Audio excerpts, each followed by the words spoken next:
Every single year, gardeners lose money, lose plants, and lose their entire spring harvest. Not because of pests, not because of bad soil, but because they missed a small window. A window most people don't even know exists. And here's the thing, that window, it's closing right now. But before it does, I'm going to show you exactly what to drop in the ground today, so your garden doesn't just survive the heat that's coming, it absolutely thrives through it.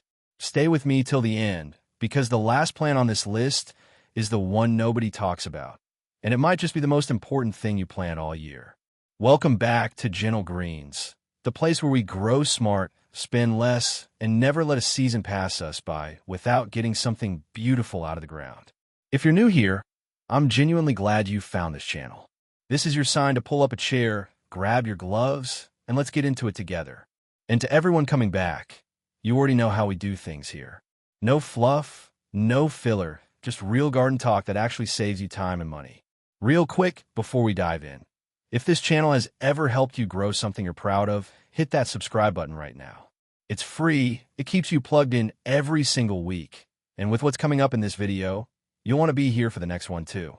Drop a comment below and tell me what's already growing in your garden this April. I read every single one. All right, let's get into it.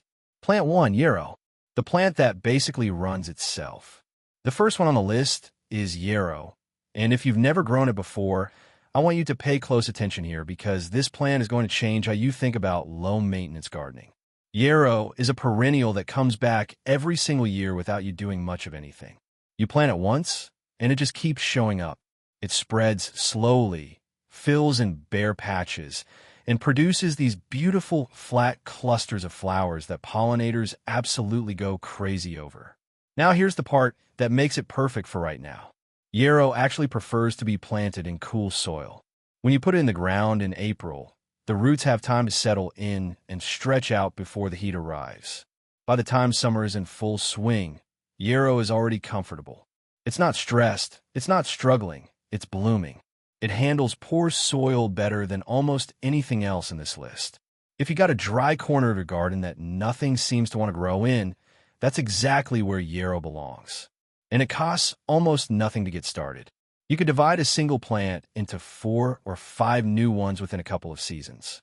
Plant 2, coneflower/echinacea, the one that pays you back every year. Next up is coneflower, and I know what some of you are thinking. You've seen this one before. You know what it looks like. But here's what most people don't know about it. Coneflower blooms in the heat. Not in spite of it, because of it.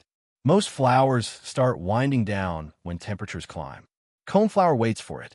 It's one of the few perennials that actually hits its peak performance in the middle of summer, which makes April the perfect time to get established. When you plant it now, you're giving it 2 full months to root before it needs to perform. And when it does, it brings color, it brings butterflies, it brings goldfinches, and it brings seeds that self-sow and give you free plants the following year. From a budget standpoint, coneflower is one of the smartest investments you can make in a perennial garden. One plant becomes many plants over time, and you never have to buy it twice. Plant 3, black-eyed Susan, the one that makes your whole garden look intentional. If your garden ever looks a little scattered or unfinished, black-eyed Susan is the plant that pulls everything together. It has this warm golden color that works with almost every other plant you can imagine, and it repeats beautifully across a bed to create that full, lush look that makes people stop and stare. Here's why April matters for this one. Black-eyed Susan is a tough plant, but it likes to root in without pressure. When you plant it now, it gets to ease into the ground before the heat puts any demands on it. You'll see it push out growth slowly through May, and then by late June and July, it suddenly takes off. It also reseeds itself without becoming invasive, which means over time your patch gets bigger without you lifting a finger or spending $1. Plant 4, salvia, the hidden workhorse of the summer garden. Salvia doesn't always get the credit it deserves, and that's honestly a shame because this plant works harder than almost anything else you can put in a garden. It blooms for months. Not weeks, months. It's drought tolerant once it's established. Deer don't touch it. Rabbits leave it alone. And it comes in colors ranging from deep purple to bright red to soft lavender. So whatever your garden's palette looks like, there's a salvia that fits. The reason it belongs on this April list is that salvia roots best in mild temperatures. Give it a few weeks in the ground before the heat arrives, and it will reward you with nonstop color from early summer all the way into fall. It's the kind of plant that makes your garden look like you know exactly what you're doing, even when you're figuring it out as you go. Before we keep going, real quick, if you're finding this helpful, go ahead and tap the like button right now. It genuinely helps this channel reach more gardeners who need this information, and it lets me know you want more content like this. And if you haven't subscribed yet, now is a great time. We post every week, and next week's video is going to be one you don't want to miss. All right, back to the list. Plant 5, catmint. The edging plant that looks like a professional did it. If you've ever looked at a garden that just looks polished and neat and wondered how they did it without spending a fortune on landscaping, the answer is usually catmint along the borders. Catmint is a low-growing, mounding perennial that spills over edges in the most beautiful way.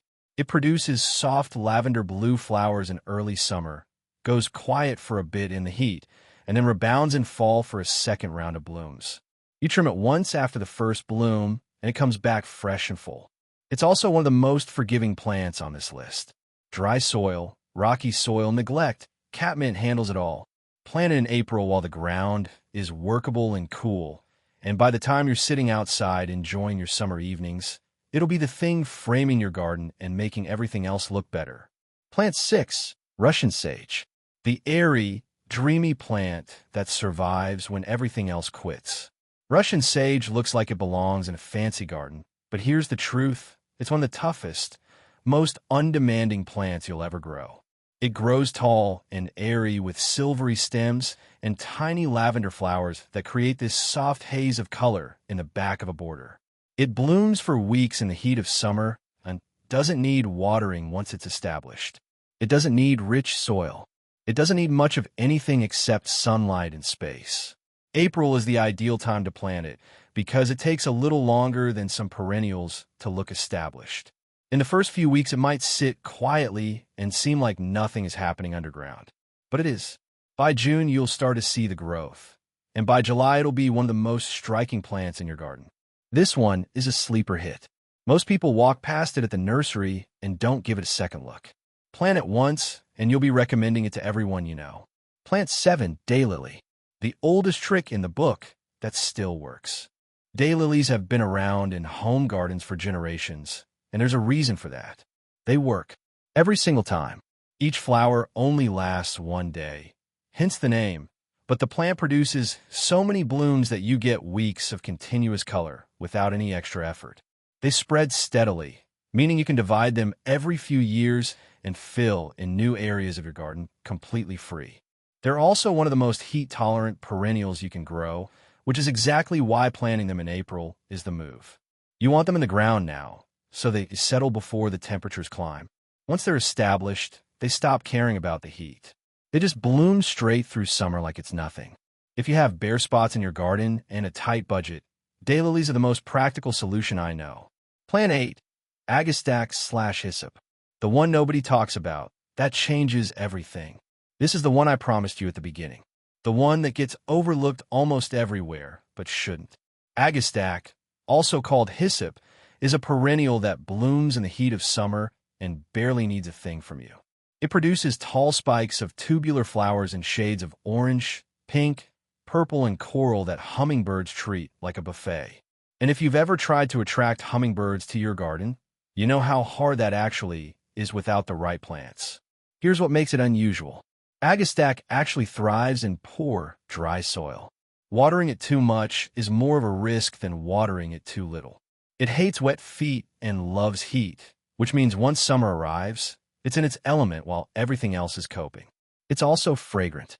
The leaves smell like licorice or anise, which keeps a lot of insects and animals away from the surrounding plants. It acts as a quiet protector for whatever you plant near it.